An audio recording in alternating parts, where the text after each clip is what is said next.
au sein de la luxueuse salle de réunion du cabinet d'avocats Morel et Associés, implanté au cœur d'une petite ville historique en Touraine, 11 avocats s'affrontaient verbalement avec une véhémence croissante à propos d'une clause contractuelle qui menaçait de faire perdre des millions d'euros à leur société. L'ambiance, alourdie par les effluves de cuir et de café tiède, était si tendue qu'elle en devenait presque tangible. Nul ne semblait capable de trouver une solution, et la pression était devenue si insupportable que les mâchoires étaient serrées et les voix tendues. C'est dans ce climat qu'une femme de ménage, se déplaçant avec une discrétion consommée, entra dans la pièce, son chariot de ménage glissant silencieusement sur la moquette épaisse. D'un geste posé, elle pointa l'erreur fondamentale qui leur avait échappé pendant des heures de débats infructueux. En moins de 2 minutes, sa simple observation, claire et pertinente, débloqua la situation qui avait figé toute l'équipe, plongeant la pièce dans un silence stupéfait. Ce qu'elle ne savait pas, c'était que son action inattendue avait attiré l'attention du directeur général et s'apprêtait à bouleverser son existence pour toujours. Avant que nous ne retournions à ce récit, dites-nous d'où vous nous suivez et n'oubliez pas de vous abonner, car demain je vous réserve une surprise de taille. L'air dans la salle de réunion opulente de Morel et Associés était donc chargé d'une tension électrique palpable. Nicolas Morel, le PDG du cabinet, un homme à l'allure sérieuse et au regard acéré, se massait les tempes, ses yeux gris plissés par une profonde frustration. 11 juristes aux salaires exorbitants, tous sortis des plus grandes écoles de droit comme l'ENA ou Assas, parlaient en même temps, s'accusaient mutuellement, citaient des jurisprudences complexes et se contredisaient, écrasés par la pression. Leur génie collectif, pourtant forgé dans les prestigieuses enceintes universitaires, semblait s'être évanoui. L'intégralité de la crise gravitait autour de la clause 38B d'un contrat essentiel avec le puissant groupe Ranchot. Si l'équipe juridique ne parvenait pas à y trouver une faille, la firme faisait face non seulement à la perte de millions d'euros, mais, de manière bien plus critique pour Nicolas, à la perte de la confiance du marché, un actif qu'il plaçait au-dessus de tout. C'est une véritable mine juridique, lâcha un avocat, la voix étranglée. La clause est blindée. Il n'y a pas d'échappatoire. Nicolas laissa échapper un soupir de déception amère. Et pensez que vous sortez de l'ENA et d'Assas pour revenir les mains vides. Sans que personne ne lui prête attention, au milieu de cette tempête juridique, Chloé Mercier, une femme d'une grande discrétion, se mouvait avec fluidité à l'arrière de la salle. Elle guidait son chariot de ménage, son t-shirt usé orné d'un célèbre chat de bande dessinée créant un contraste saisissant avec les costumes impeccables qui l'entouraient, indiquant qu'elle n'avait pas anticipé de devoir travailler si tard. Alors qu'elle se mettait à genoux pour éponger avec soin une petite tache d'eau presque invisible dans un coin, le tumulte verbal reprit de plus belle au-dessus d'elle. Le regard de Chloé, tout en feignant l'indifférence, se porta subtilement sur le tableau blanc où la clause controversée était écrite, cernée d'annotations désordonnées. Ça n'a pas l'air d'une clause si verrouillée, fit-elle remarquer d'un ton neutre, sa voix un havre de paix au milieu de l'agitation. Ça ressemble davantage à un vice de forme. La rédaction est inversée par rapport à la logique de l'article 127 du Code civil français. Le silence qui suivit fut total, s'abattant sur la pièce comme une coupure de courant. 11 têtes se tournèrent, lentement et comme un seul homme, dans sa direction. Nicolas aussi se retourna, son regard se fixant sur la jeune femme qui réajustait son matériel de nettoyage. « D'où savez-vous ça » interrogea-t-il, sa voix curieusement dépourvue d'émotion. Chloé soutint son regard sans la moindre hésitation. « Parce que je l'ai lu. C'est dans l'un des manuels que j'ai chez moi. » « Quel type de manuel » La pressa Nicolas. « Droit civil et droit des contrats. J'ai la série complète. C'est un professeur qui vivait dans mon ancien immeuble qui me les a offerts.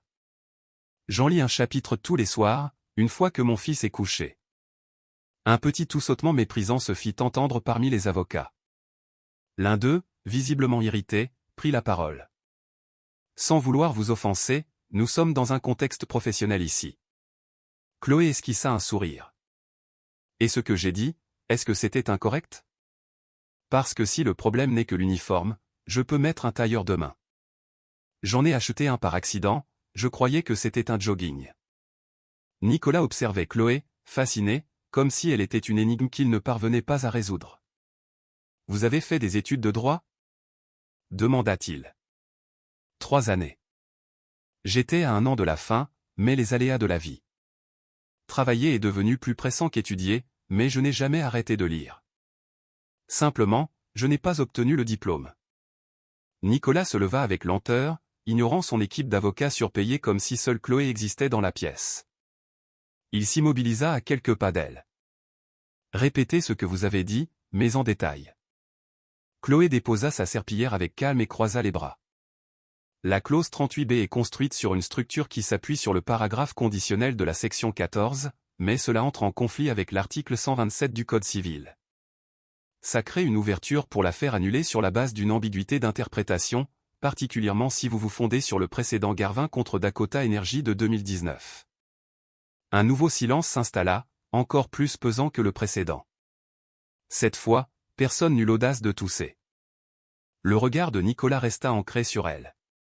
Pour la première fois depuis bien longtemps, son visage était vierge de tout jugement, comme s'il était témoin d'un événement qui échappait aux logiques bien huilées de son univers.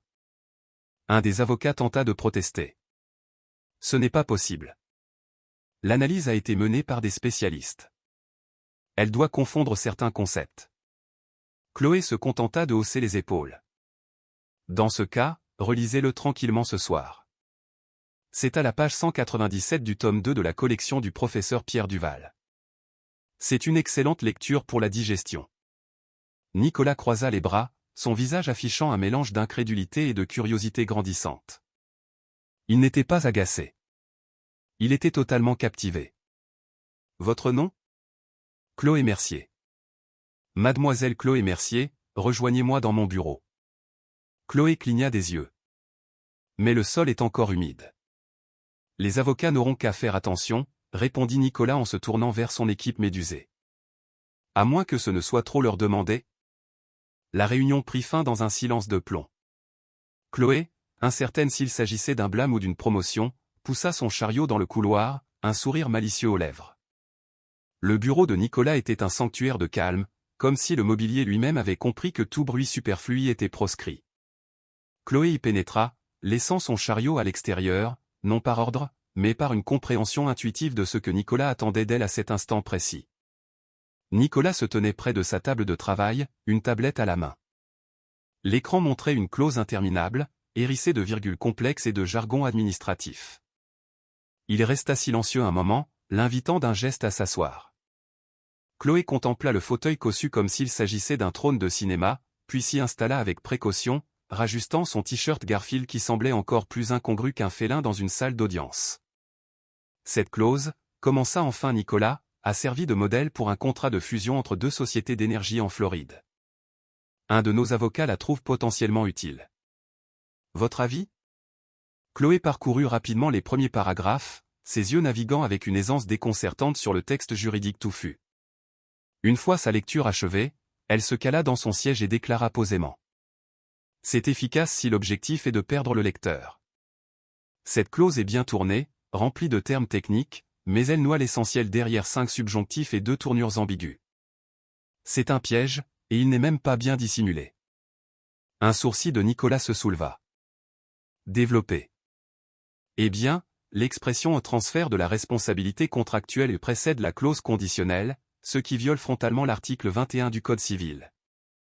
Un juge un tant soit peu méticuleux y verra une omission volontaire. Vous connaissez les articles par cœur ? S'étonna Nicolas. Non, je comprends leur logique. Le numéro n'est que l'étiquette. C'est le contenu qui importe. Nicolas dévisagea Chloé comme si elle était une nouvelle pièce sur son échiquier, réalisant subitement qu'elle était peut-être la plus redoutable de toutes. Et celle-ci ? Demanda-t-il en changeant de document sur la tablette, une clause de protection d'actifs en cas de résiliation unilatérale. Chloé lut quelques secondes, puis secoua la tête.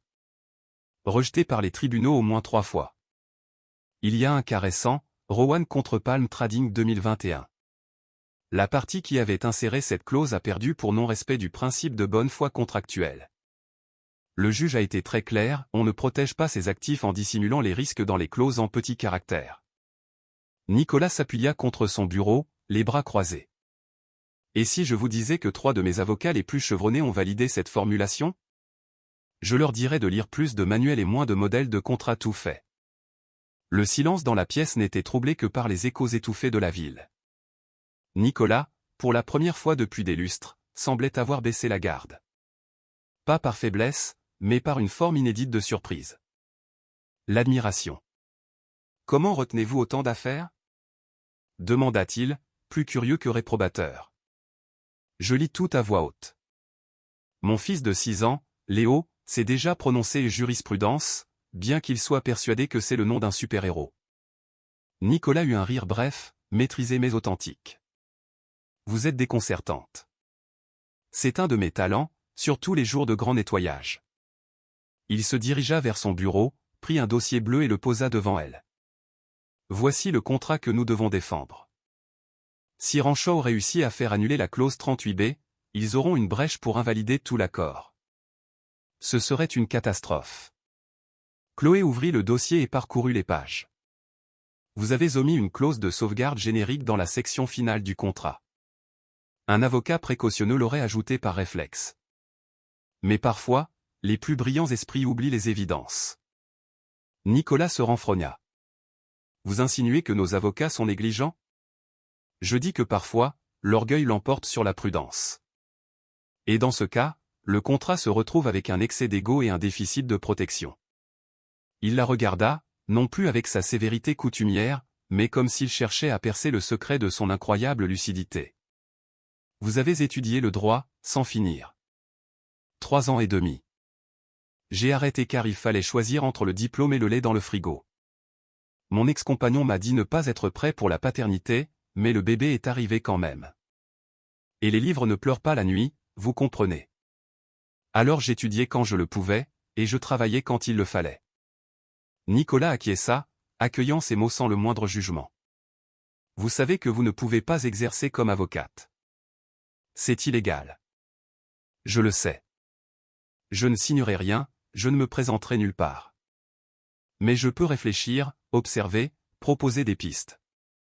Ça, c'est encore permis. Il lui tourna le dos, le regard perdu vers l'extérieur. Les lumières de la ville semblaient pâles en comparaison de l'esprit étincelant qu'il venait de découvrir au sein même de son cabinet. J'ai besoin de vous, dit-il, toujours tourné vers la fenêtre. Mais personne ne doit être au courant. Chloé croisa les jambes, aussi à l'aise qu'une stratège aguerrie. Disons plutôt une alliée stratégique. Si quiconque apprend que je reçois des conseils juridiques d'un membre du personnel d'entretien, ça va virer au vaudeville. Et à la crise institutionnelle. Alors, reprit-elle, un fin sourire se dessinant sur son visage, je serai votre spécialiste du nettoyage des clauses confidentielles. Il se retourna vers elle. Vous acceptez? Elle se leva, saisit son seau et répondit avec une assurance tranquille. Tant que je ne suis pas obligé de porter des talons. Mon uniforme est déjà assez parlant. Chloé endossa son nouveau rôle clandestin, chaussée de ses éternelles baskets élimées. Le seul changement notable était qu'à côté de son seau et de ses chiffons, elle transportait désormais un carnet à couverture rigide où elle consignait avec application les noms des avocats, les termes juridiques alambiqués et les idées lumineuses qui lui venaient en récurrent les parquets. Nicolas avait été formel, personne ne devait connaître sa véritable mission. Officiellement, elle demeurait l'agent d'entretien de l'aile administrative. En réalité, elle était bien plus que cela, la cheville ouvrière invisible de l'entreprise, l'intellect affûté derrière des décisions cruciales que même les juristes les plus expérimentés ne parvenaient pas à prendre seuls. Les choses commencèrent discrètement le mardi suivant, lorsque Nicolas lui demanda à voix basse de relire un courriel destiné à une firme de conseil externe. Le texte était technique, mais sa formulation restait vague. Chloé le lut, se frotta le menton et demanda « Je peux le retoucher un peu ?» Nicolas haussa les épaules. Elle s'installa, tapa quelques phrases rapides et lui rendit l'ordinateur. Le nouveau paragraphe disait « Fondé sur la clause de sauvegarde interprétative du contrat liant nos deux parties et en vertu du droit français, article 64C, nous estimons que la révision contractuelle envisagée manque de base légale suffisante et n'est par conséquent pas recommandée. Cordialement, PS. En cas de désaccord, nous serions ravis d'en débattre autour d'un café. N'oubliez pas les chouquettes. » Nicolas arqua un sourcil. Les chouquettes? Terme technique pour adoucir le ton. Ils vont sourire, mais ils comprendront aussi que vous êtes inflexible. Il ne dit rien et cliqua sur « Envoyer ». Très vite, Chloé commença à recevoir des sollicitations feutrées. Un avocat laissait un post-it sur son chariot, la clause de compensation croisée s'applique-t-elle aux prestations de service? Elle déposait une note pliée près de la machine à café, uniquement si c'est explicitement stipulé. Et même dans ce cas, méfiez-vous de l'article 92. Nul ne savait d'où provenaient ces réponses si justes et précises. Mais soudainement, les erreurs du cabinet se raréfièrent. Les réunions de Nicolas devinrent plus brèves et plus productives, et les questions les plus épineuses n'étaient plus débattues à voix haute dans les couloirs, mais murmurées lors des pauses café. Le troisième jour, Chloé était assise dans la salle de repos, écrivant dans son carnet, quand elle surprit une conversation entre deux avocats. Nicolas est différent. Plus direct, plus incisif. Et le plus curieux, c'est qu'il n'a pas besoin de nous. Il a peut-être engagé un consultant extérieur. Ou alors une voyante spécialisée en droit. Chloé sourit. Pour l'instant, personne ne la soupçonnait, mais elle savait que cela ne durerait pas. L'incident éclata un vendredi matin, quand Thomas Bernard, un jeune stagiaire arrogant doté d'un ego surdimensionné, entra dans l'arrière-bureau et surprit Chloé en train de répondre à un email depuis l'ordinateur de Nicolas. « Qu'est-ce que vous faites ici » lança-t-il. Elle le regarda avec calme. « Je réponds à un courriel juridique concernant une fusion et une clause de réversibilité. » « Ça vous intéresse » Il s'avança, furieux. « C'est une infraction grave au protocole. Vous n'avez même pas le droit d'utiliser ce poste. Vous n'êtes qu'une femme de ménage. » Chloé prit une longue inspiration. Sa posture ne trahissait aucune colère, seulement la détermination sereine de quelqu'un qui refuse de se laisser diminuer. Tout le monde peut lire la loi, mais en comprendre l'esprit est un privilège réservé à ceux qui étudient au-delà des textes, dit-elle en le fixant droit dans les yeux. Thomas se renfrogna. Ça ne figure pas dans le code. Non, effectivement. C'est dans l'avant-propos du manuel du professeur Pierre Duval. Le même professeur qui dispense vos cours de master. C'est tiré de son ouvrage. Le silence qui suivit fut plus assourdissant que n'importe quelle accusation. À partir de ce jour, Chloé fut surnommée officieusement « la voix des notes de bas de page ». Personne ne savait exactement qui elle était, mais les rumeurs commencèrent à enfler. Le fait que Nicolas continue de la consulter sans fournir d'explications ne fit qu'ajouter au mystère. Un après-midi, un document sensible atterrit sur le bureau de Nicolas. Une lettre de mise en demeure, rédigée sur un ton agressif et menaçant.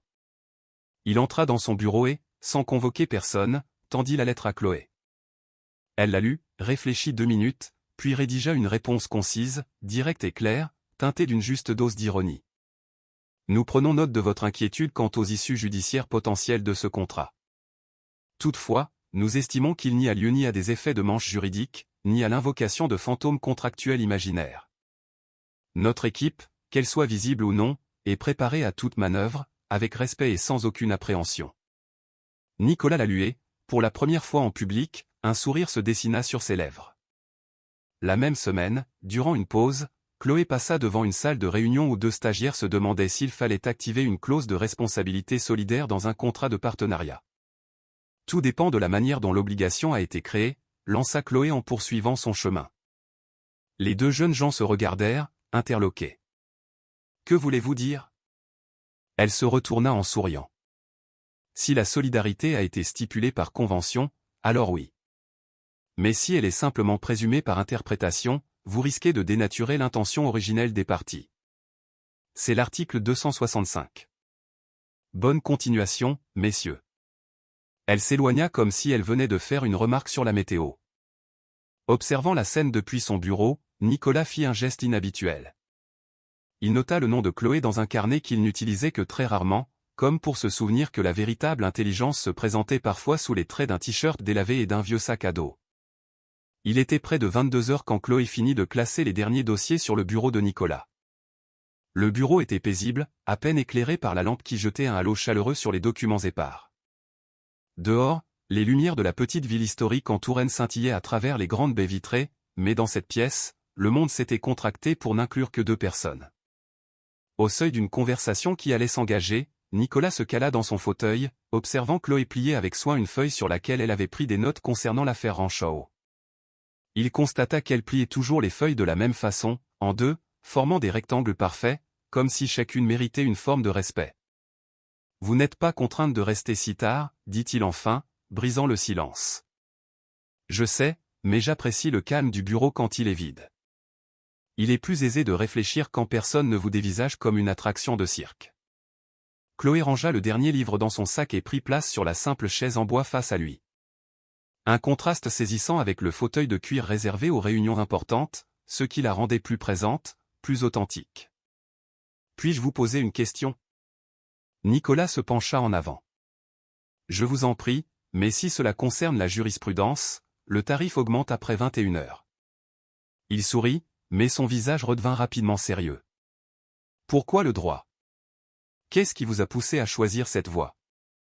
Chloé prit une longue inspiration, comme si elle ouvrait un tiroir de sa mémoire qu'elle n'avait pas visité depuis longtemps. « Mon père était maçon. Il est décédé quand j'avais 16 ans, sur un chantier. La société qu'il employait a tout fait pour ne pas verser d'indemnité à ma mère. Il prétendait qu'il ne portait pas son équipement de sécurité, que c'était sa faute. Un mensonge éhonté. » Elle s'interrompit, le regard fixé sur ses mains. Ma mère était démunie, elle ne savait pas comment se battre. Nous n'avions pas les moyens de payer un avocat. Et les rares qui ont accepté de nous recevoir le faisaient avec condescendance, comme s'ils nous rendaient un service immense, comme si nous devions être reconnaissantes d'être simplement écoutés. Nicolas se rapprocha, l'écoutant avec une attention totale. Et ensuite ? Ensuite, je me suis dit que si je connaissais la loi, si je comprenais les rouages du système, je pourrais peut-être l'aider. Je pourrais peut-être aider d'autres gens dans sa situation. Alors, je me suis inscrite à l'université, grâce à une bourse. « Vous avez gagné le procès ?» demanda Nicolas. « Oui. Après 2 ans de procédure, ma mère a utilisé l'argent pour ouvrir un petit atelier de couture dans notre quartier. Il existe toujours. Elle y confectionne des robes de bal pour les jeunes filles qui rêvent d'être des princesses. » Chloé sourit, mais une pointe de mélancolie teintait ce sourire. « Vous deviez être une étudiante brillante, » commenta Nicolas. « J'étais douée. De bonnes notes, active dans les groupes de travail. J'adorais débattre des cas avec les professeurs. J'avais un projet. Obtenir mon diplôme, continuer en master, et peut-être, un jour, ouvrir un cabinet d'aide juridique dans mon quartier. Que s'est-il passé ? » La question flotta dans l'air. Chloé glissa une mèche de cheveux derrière son oreille, un geste que Nicolas avait noté chez elle lorsqu'elle organisait ses pensées. « Le père de Léo, dit-elle enfin. Je l'ai rencontré en 2e année. Il était en école de commerce, avec 1 an d'avance sur moi. Un sourire charmeur, le contact facile, des rêves qui semblaient en phase avec les miens, du moins je le croyais. » Nicolas sentit sa propre respiration se faire plus attentive. « Nous sommes restés ensemble 1 an et demi. J'étais en 3e année quand j'ai appris que j'étais enceinte. Ce n'était pas prévu, mais quand je le lui ai annoncé, je pensais que nous affronterions cela ensemble. Mais ça ne s'est pas passé comme ça. Il a paniqué. Il a dit qu'il était trop jeune pour être père, qu'il avait encore trop de projets, et qu'il serait peut-être préférable de régler la situation autrement. » Chloé marqua une pause, le regard perdu vers la fenêtre. « Je lui ai dit que je respectais sa décision de ne pas être père, mais que j'allais garder le bébé, et qu'il n'avait pas à s'en faire, car je m'en sortirais seul. »« Et ce fut le cas ?» demanda Nicolas. « Il le fallait. J'ai arrêté la fac en milieu de 3e année. La bourse ne couvrait pas la crèche, et ma mère était déjà débordée par sa boutique, elle ne pouvait pas s'occuper de Léo à plein temps. Je devais trouver un travail. » Nicolas sentit une émotion complexe l'envahir. Un mélange d'admiration et de frustration qu'il ne parvenait pas à identifier. « Et le père de Léo ? » Il a disparu. Il a littéralement déménagé dans une autre ville après avoir eu son diplôme. Je ne l'ai jamais revu. Léo posait des questions sur son père quand il était petit, mais plus maintenant. Je crois qu'il a compris que notre famille est complète comme elle est. Et vous n'avez jamais envisagé de reprendre vos études ? Chloé eut un petit rire discret. Si. J'y pensais tous les soirs, en couchant Léo, quand j'ouvrais les manuels que j'arrivais à emprunter ou à dénicher dans les vide-greniers. Et puis, j'ai compris une chose. Je n'avais jamais cessé d'étudier. J'avais juste changé de méthode. Elle se leva et s'approcha de la fenêtre, contemplant les lumières de la ville. J'ai commencé à fréquenter la bibliothèque municipale. La section juridique était modeste, mais complète. Le professeur Pierre Duval, celui que j'ai mentionné à Thomas, y donnait des cours de soutien le samedi. Quand il a connu mon histoire, il a commencé à me prêter des livres. À vous prêter des livres? Demanda Nicolas. Au début, oui. Et puis, quand il a vu que je les étudiais sérieusement, que je prenais des notes, que je comprenais ce que je lisais, il a commencé à me les offrir. Il disait, les livres sont faits pour être lus, pas pour prendre la poussière sur une étagère. Nicolas se leva à son tour et la rejoignit près de la fenêtre. Et n'avez-vous jamais été en colère d'avoir dû abandonner vos projets? Chloé se tourna vers lui, et pour la première fois cette nuit-là, son regard brillait d'une nouvelle intensité. Si, pendant longtemps. En colère contre le père de Léo, contre la situation, contre moi-même d'être tombée amoureuse de quelqu'un qui n'était pas prêt à s'engager. Mais après la naissance de Léo. Elle s'interrompit, comme si elle revivait cet instant, quand il est né, et que je l'ai pris dans mes bras pour la première fois, j'ai compris que mes projets n'étaient pas anéantis. Ils avaient simplement changé de forme. Je ne serais pas l'avocate que je rêvais d'être à 18 ans, mais je serais la mère que je voulais être à 20 ans. Et aujourd'hui, le regrettez-vous? D'avoir eu Léo? Jamais. Il est la meilleure partie de moi. Il m'a appris que le courage, ce n'est pas l'absence de peur. C'est d'avoir peur et de continuer à avancer. Nicolas observait son profil se découpant sur les lumières de la ville.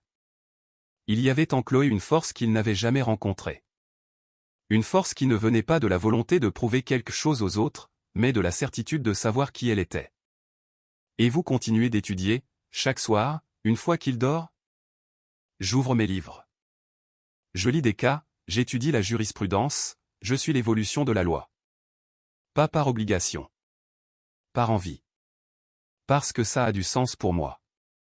Même en sachant que vous ne pouvez pas exercer? Exercer le droit, c'est une chose. Le comprendre, c'en est une autre. Et qui sait, peut-être qu'un jour, je retournerai à la faculté. Léo grandit, il gagne en autonomie. Ce sera peut-être le moment de terminer ce que j'ai commencé. Nicolas sentit une émotion étrange l'envahir. C'était de l'admiration, bien sûr, mais au-delà de ça, c'était comme s'il était face à quelqu'un qui avait fait de chaque obstacle une marche, de chaque échec un tremplin. Vous êtes exceptionnel, dit-il, le mot lui échappant avec plus d'émotion qu'il ne l'aurait souhaité. Je suis une mère célibataire qui fait des ménages et qui lit du droit à ses heures perdues. Il n'y a rien d'exceptionnel là-dedans. Vous vous trompez. Vous avez pris une situation qui aurait pu vous briser et vous en avez fait une force. Vous avez élevé un enfant seul, vous n'avez jamais cessé d'apprendre, vous n'avez jamais perdu votre bienveillance ni votre sens de l'humour. Et par-dessus le marché, vous résolvez des problèmes que des avocats bardés de diplômes ne parviennent pas à dénouer. Chloé sourit, une lueur humide au coin des yeux. Léo m'a demandé l'autre jour si j'étais triste de ne pas être devenue avocate. Vous savez ce que je lui ai répondu? Je lui ai dit, peut-être que je ne suis pas devenue l'avocate que je rêvais d'être, mais je suis devenue la personne que je devais être.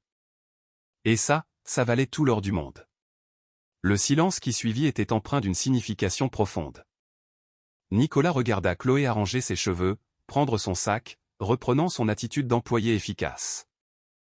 Mais quelque chose avait définitivement changé entre eux. Une complicité s'était installée, une compréhension mutuelle qui dépassait le cadre de leur collaboration professionnelle. « Il faut que j'y aille, dit-elle. Léo se couche tôt, mais il aime que je sois là s'il se réveille en pleine nuit. Il fait parfois des cauchemars. Bien sûr. Merci. D'avoir partagé ça avec moi. Merci de m'avoir écouté. » Elle se dirigea vers la porte, mais se retourna avant de sortir. Et Nicolas. Cette conversation reste entre nous. D'accord? Pas parce que c'est un secret, mais parce que c'est intime. Entendu, répondit-il. Seul dans son bureau, Nicolas contempla la chaise où elle était assise. Pour la première fois depuis bien longtemps, il se sentit petit. Non pas rabaissé, mais empli d'humilité, comme s'il venait de rencontrer une personne qui le forçait à revoir tout ce qu'il croyait savoir sur la force, la persévérance et la valeur. Le jour suivant, Nicolas se rendit au bureau plus tôt que d'habitude, non pour des réunions impératives, mais pour observer. Il voulait mieux cerner cette femme qui, en une seule soirée, avait bouleversé sa perception de l'intelligence et du caractère. Il se posta stratégiquement dans la salle de repos, d'où il pouvait observer le couloir principal. À 8h15, Chloé arriva, vêtue de sa blouse bleue et de son vieux sac à dos. Mais Nicolas la voyait désormais sous un jour nouveau. Chacun de ses gestes, chaque sourire adressé à un collègue, révélait une bonté qui transcendait la simple politesse. Il la vit s'arrêter pour aider un stagiaire qui avait fait tomber une pile de documents. Plutôt que de se contenter de les ramasser, elle les classa par date avant de les lui rendre en plaisantant sur le fait que les papiers avaient leur propre volonté dans les cabinets d'avocats. Le jeune homme rit, visiblement détendu. Plus tard, lors d'une réunion avec son équipe juridique, Nicolas se surprit à se demander ce que Chloé penserait de chaque argument. Quand un avocat proposa une stratégie bancale, il faillit murmurer « Chloé dirait qu'il y a une faille dans la clause 3 », mais il se retint. À l'heure du déjeuner, il l'aperçut assise seule dans la cour, mangeant un sandwich tout en lisant un ouvrage de droit constitutionnel. Ce n'était pas une mise en scène. Elle ne cherchait à impressionner personne. C'était un intérêt pur, une véritable soif d'apprendre. Nicolas comprit qu'il ressentait quelque chose d'indéfinissable. Ce n'était pas l'attirance physique qu'il avait pu éprouver pour d'autres femmes, ni le simple respect professionnel pour une collaboratrice compétente. C'était plus profond, plus complexe. Une admiration teintée de curiosité, un respect mêlé à l'envie d'en découvrir davantage, de comprendre comment un esprit si vif avait pu éclore dans des conditions si ardues. Il était captivé par sa manière de transformer les difficultés en lucidité, les obstacles en opportunités de grandir. En fin de journée, alors que le bureau se vidait, Nicolas invita Chloé à le rejoindre pour un entretien. « J'ai quelque chose pour vous », dit-il en lui tendant une enveloppe. Chloé l'ouvrit et y découvrit un chèque d'un montant conséquent, suffisant pour couvrir plusieurs mois de dépenses. « Qu'est-ce que c'est » demanda-t-elle. « Une prime. Pour toute votre aide. Pour les solutions qu'aucun de mes avocats n'a su trouver. » Chloé fixa le chèque quelques instants, puis le lui tendit. « Je ne peux pas accepter. » « Pourquoi ? » ?»« Vous le méritez. La valeur que vous apportez à mon travail est bien supérieure à ce montant. C'est précisément pour cela que je ne peux pas l'accepter. » Nicolas fronça les sourcils, déconcerté. « Je ne comprends pas. » Chloé s'assit dans la même chaise que la veille. « Si j'accepte ce chèque, vous vous sentirez quitte. Vous aurez l'impression d'avoir payé pour mes connaissances, pour mon aide.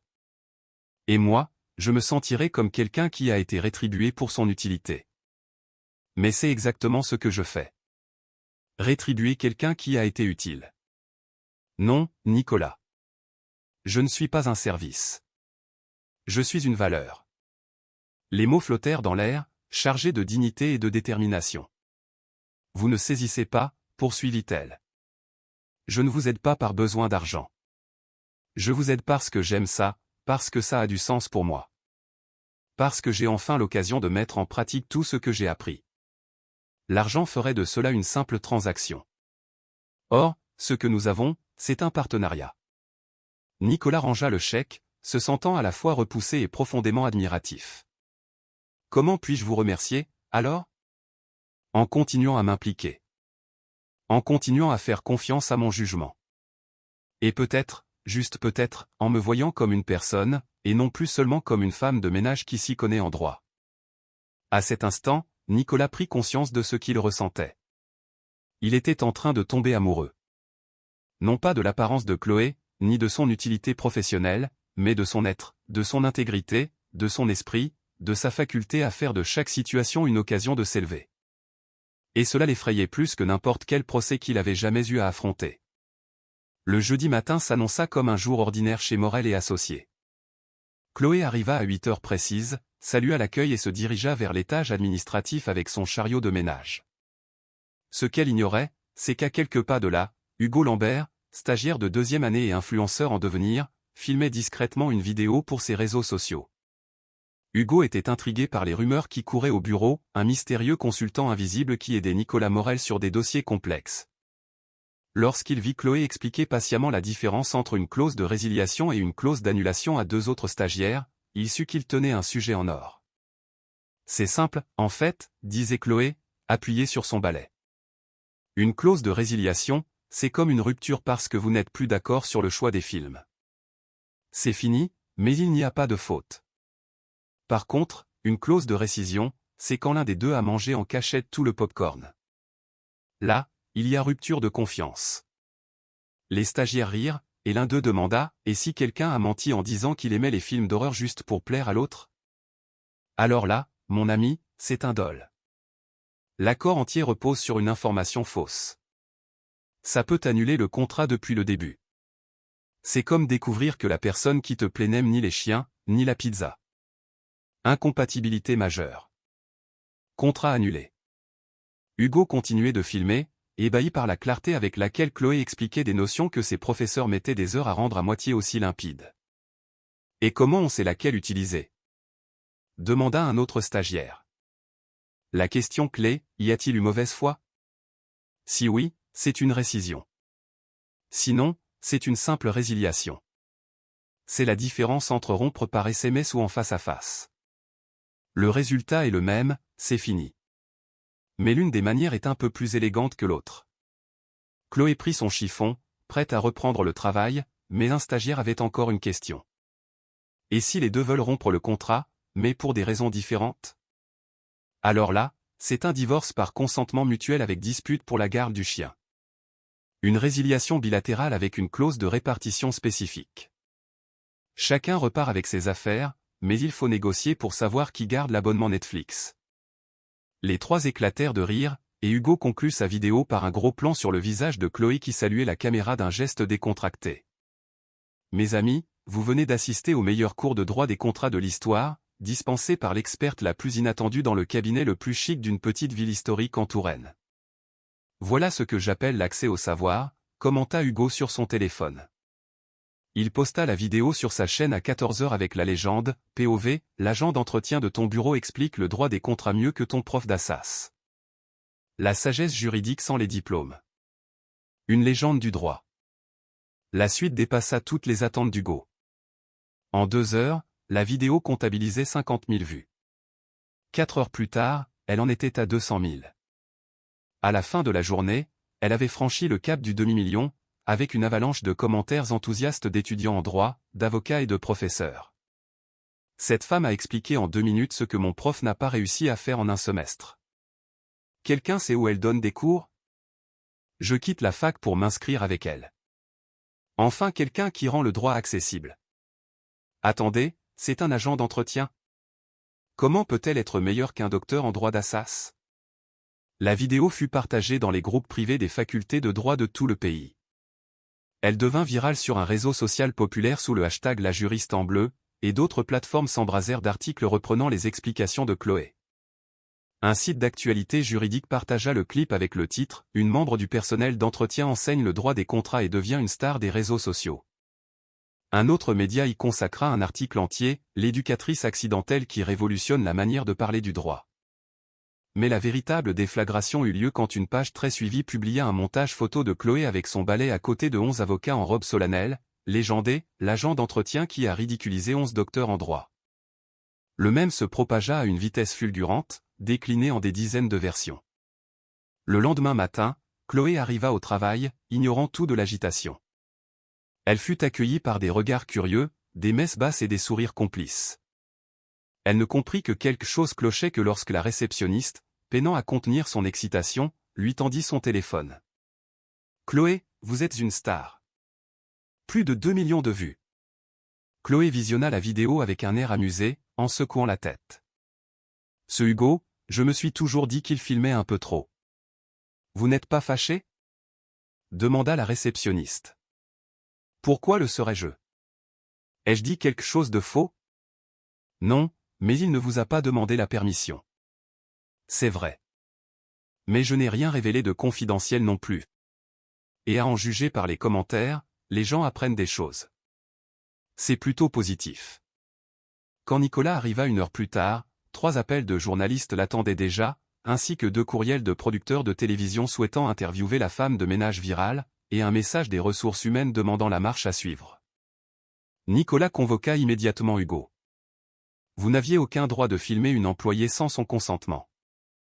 Monsieur Morel, je ne pensais pas que ça prendrait une telle ampleur. C'était juste une vidéo amusante pour mes abonnés.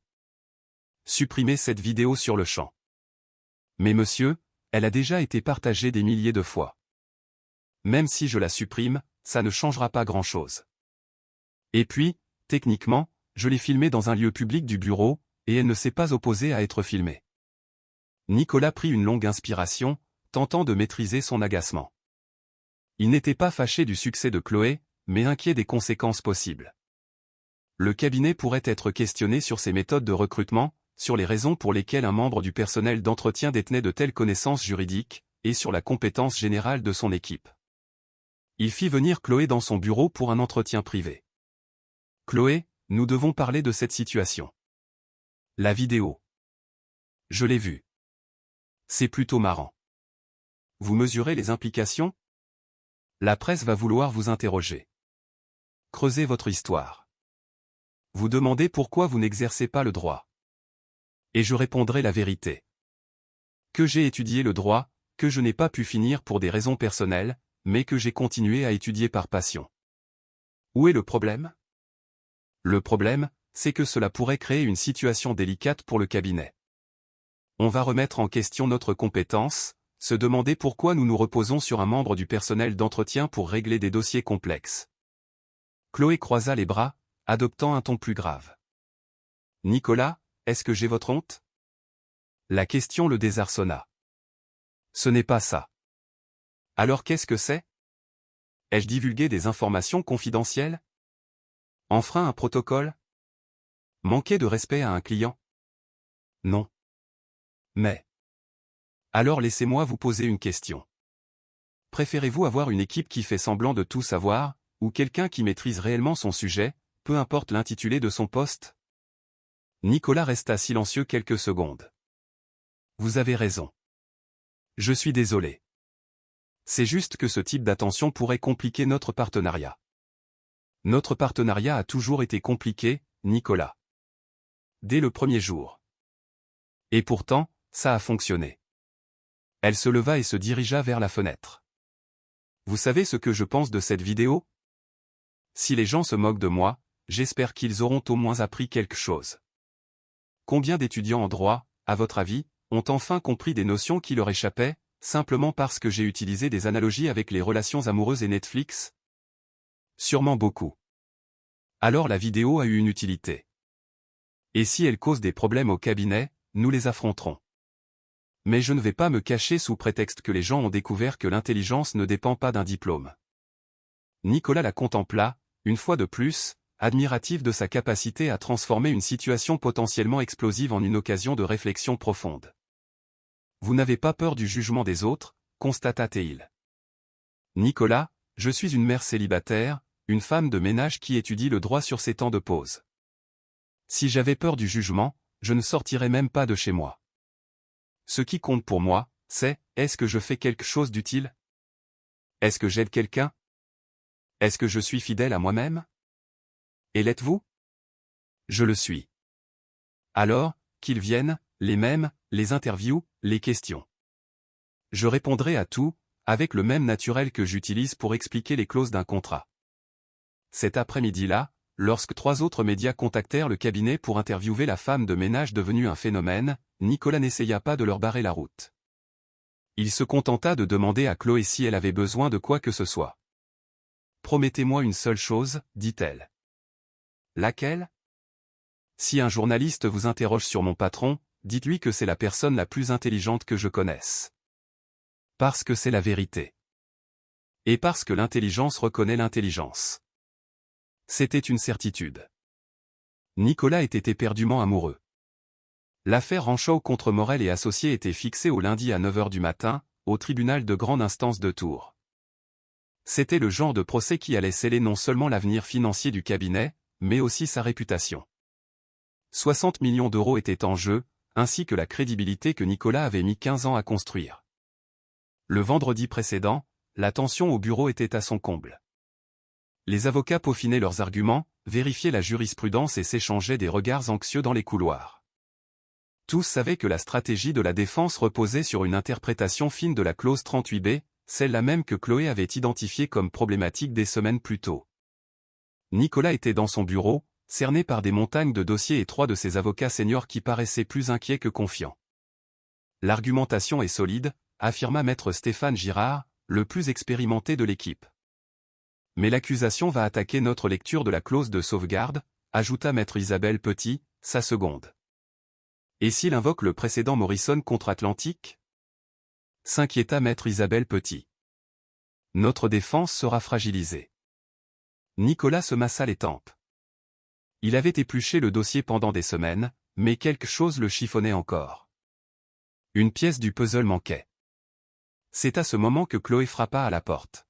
« Excusez-moi, je peux entrer ? » « Je vous en prie. » Elle tenait un plateau avec du café et un dossier glissé sous son bras. « Je vous ai apporté du café et... J'ai entendu que vous parliez de Morrison contre Atlantic. » Maître Stéphane Girard haussa un sourcil. « Et vous vous inquiétez du mauvais précédent. » Le silence se fit dans la pièce. Chloé posa le plateau sur la table et ouvrit son dossier. La décision Morrison contre Atlantic a été partiellement invalidée 6 mois plus tard par l'arrêt Hamilton contre Shore Industries. L'interprétation qui vous préoccupe n'est plus d'actualité. Maître Isabelle Petit consulta rapidement ses notes. Cela n'apparaît pas dans nos recherches. C'est parce que la décision a été publiée dans une revue juridique secondaire, pas dans les grandes publications. Mais elle a complètement bouleversé la jurisprudence. Ce que vous devriez redouter, c'est l'affaire Nelson contre Phoenix Corporation, qui date de 2 mois. Nicolas se pencha en avant. Expliquez. L'affaire Nelson a inauguré une nouvelle méthode d'interprétation des clauses ambiguës dans les contrats de fusion.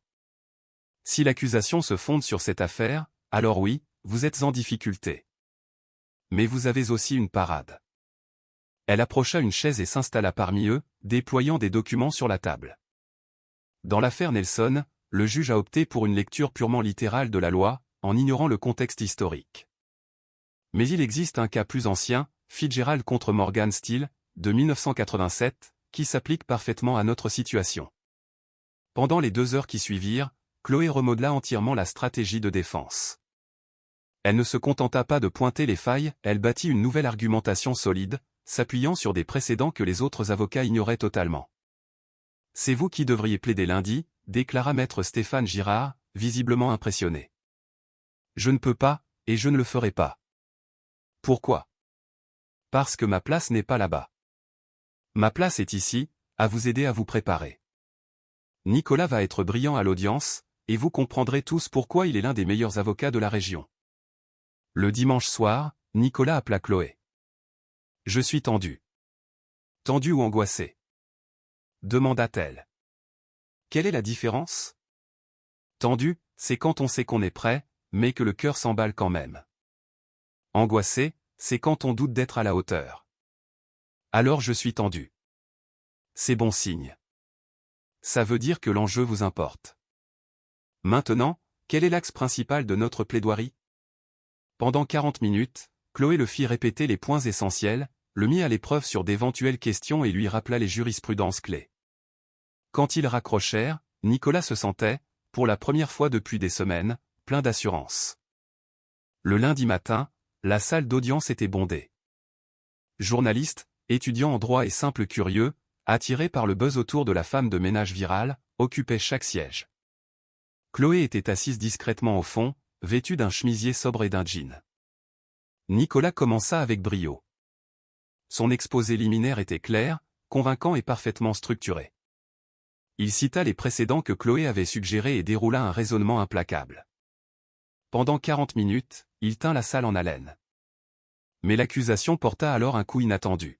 « Monsieur le Président », déclara la procureure, une femme élégante dans la cinquantaine. La défense s'appuie sur une lecture contestable de l'affaire Fitzgerald contre Morgan Steel. Je tiens à souligner que ce précédent a été en partie amendé par la décision récente dans l'affaire Torres contre Infinity Holdings. Nicolas sentit son sang se glacer. Torres contre Infinity Holdings. Il ne connaissait pas cette affaire. Elle n'était pas dans ses notes. Chloé ne l'avait pas mentionnée. L'amendement introduit par Torres contre Infinity, poursuivit la procureure, stipule clairement que dans les contrats de fusion présentant des clauses ambiguës, l'interprétation doit toujours favoriser la partie qui n'a pas rédigé le document initial. Le juge se pencha, manifestement intéressé.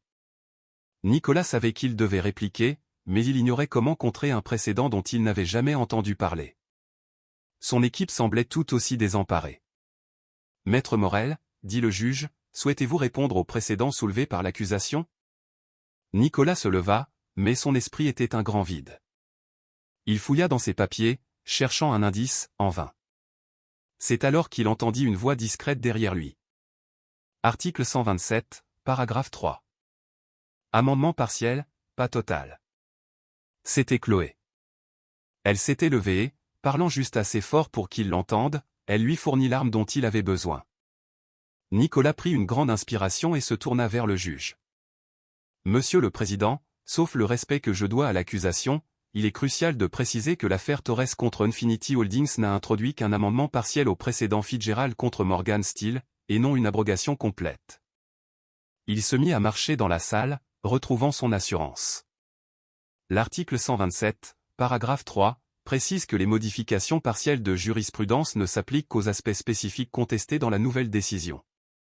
Comme Chloé l'a expliqué, dans l'affaire Torres contre Infinity, le litige portait sur l'interprétation des clauses dans le cadre d'OPA hostiles, et non de fusions amicales comme celle qui nous occupe aujourd'hui. La procureure se renfrogna, visiblement prise de court. De plus, enchaîna Nicolas, le juge dans l'affaire Torres contre Infinity a bien précisé que sa décision n'avait pas vocation à s'appliquer à tous les types de fusions, mais uniquement à celles impliquant une contrainte ou un déséquilibre informationnel majeur. Dans notre cas, il s'agit d'une fusion amicale, avec un partage complet de l'information entre les deux parties, documenté sur plus de 8 mois de négociations. Par conséquent, l'affaire Torres contre Infinity est inapplicable. L'interprétation originale de Fitzgerald contre Morgan Stanley reste donc valide et pertinente. Le silence se fit dans la salle, seulement rompu par le son du juge tapotant son stylo sur son bureau. Maître Morel, votre argumentation est cohérente et solidement étayée. L'objection est rejetée. 2 heures plus tard, Nicolas remportait le procès. La décision fut unanime. La clause 38B était valide, le contrat maintenu, et Morel et associés sauvaient non seulement les 60 millions d'euros en jeu, mais aussi leur réputation. De retour au cabinet, l'heure était à la fête. Mais avant toute chose, Nicolas partit à la recherche de Chloé. Il faut que je te parle. Ils se retrouvèrent dans son bureau, à l'écart des félicitations et des coupes de champagne. Comment connaissais-tu l'affaire Torres contre Infinity? Demanda-t-il. Je l'ai cherché hier soir, quand tu m'as dit que tu étais tendu. Je me suis dit que je devais vérifier si des cas récents pouvaient fragiliser notre stratégie. J'en ai trouvé 3, dont celui-là. Et pourquoi ne m'en as-tu pas parlé avant? Parce que tu étais déjà sous pression, et je savais que si le sujet était abordé, tu saurais y faire face avec la bonne information, au bon moment. Nicolas s'assit au coin de son bureau. Chloé, tu as sauvé ma carrière aujourd'hui. Tu as sauvé ta propre carrière. Je n'ai fait que te souffler une information. Non, c'était bien plus que ça. Tu m'aides depuis le tout début. Il se rapprocha d'elle. Je veux que ce soit officiel. Acceptes-tu de devenir mon assistante personnelle et ma conseillère juridique principale? Avec un salaire complet, tous les avantages sociaux, et la reconnaissance que tu mérites. Les yeux de Chloé s'embrouillèrent. Tu es sérieux? Absolument. Ce n'est pas une faveur, ni de la charité. C'est le respect que j'ai pour ta valeur professionnelle. J'accepte. Ils s'étreignirent. Une étreinte professionnelle, mais qui dura quelques instants de trop. Le soir même, Nicolas organisa un dîner de célébration à l'Hostellerie du Roi, l'un des restaurants les plus raffinés de la région. Toute l'équipe juridique était présente, ainsi que plusieurs clients importants. Quand Chloé arriva, Nicolas la reconnut à peine. Elle portait une simple robe bleu marine, élégante mais discrète, et ses cheveux, d'habitude attachés, tombaient sur ses épaules. Elle était magnifique, tout en restant elle-même. Pendant le repas, elle discuta avec aisance de dossiers juridiques, fit rire l'assemblée avec ses analogies originales et se déplaçait avec une assurance tranquille qui n'avait rien à voir avec ses vêtements ou ses chaussures. Nicolas ne la quitta pas des yeux de la soirée. La manière dont elle gestuait en expliquant un point, son sourire lorsqu'on lui posait une question pertinente, la façon dont elle traitait chacun, du serveur aux associés les plus importants, avec la même chaleur et le même respect. À la fin de la soirée, alors que le groupe se dispersait, Nicolas proposa de raccompagner Chloé. Ce n'est pas la peine. Je peux prendre un VTC. J'y tiens. Après tout ce que tu as fait pour moi, c'est la moindre des choses. Pendant le trajet, ils parlèrent du procès, de son nouveau poste et de quelques derniers détails de l'affaire. La conversation était fluide, ponctuée de silences apaisants, jamais gênants. Arrivé devant l'immeuble de Chloé, Nicolas coupa le contact. « Chloé » dit-il en se tournant vers elle. Un instant, ils se contentèrent de se regarder. Quelque chose avait mûri pendant des semaines. Une connexion non dite. Une attraction silencieuse. Nicolas se pencha et l'embrassa. Un baiser d'abord doux, hésitant, puis plus intense. Chloé y répondit, ses mains se posant sur son visage, absorbés par l'instant. Quand ils se séparèrent, ils étaient tous deux à bout de souffle. Ça. C'était une erreur, dit Nicolas, la voix soudainement crispée. Pardon? Ça n'aurait pas dû se produire. Tu es mon employé maintenant. Ça complique tout. C'était déplacé. Chloé resta silencieuse, accusant le coup. Chloé, il vaut mieux que tu oublies tout ça. Je t'en prie. Elle le fixa quelques secondes, puis sortit de la voiture sans un mot de plus. Nicolas la regarda disparaître dans le hall, avec la certitude qu'il venait de commettre la plus grande erreur de sa vie. Le lendemain matin, Nicolas arriva au bureau 2 heures en avance. Il avait mal dormi, ressassant le baiser, et surtout, l'expression sur le visage de Chloé lorsqu'il avait qualifié ce moment d'erreur.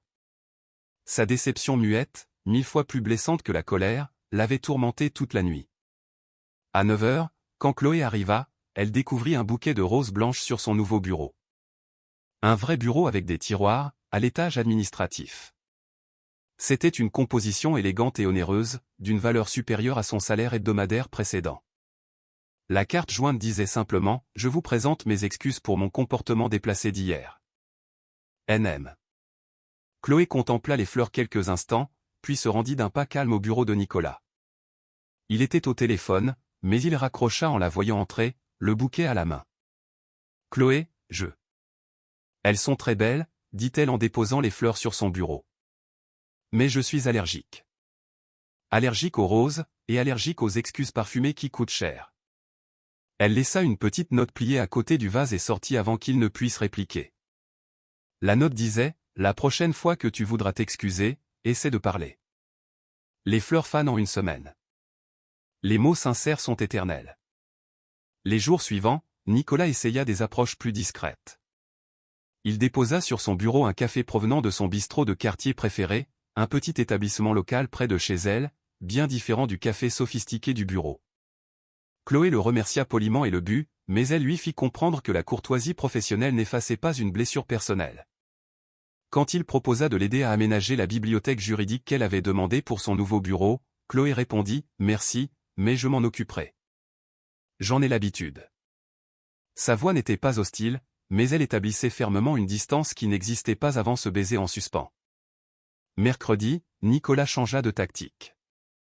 Lors d'une réunion sur un nouveau dossier, il sollicita l'avis de Chloé devant toute l'équipe. Notre nouvelle conseillère a sans aucun doute un point de vue précieux sur cette question, dit-il en la fixant.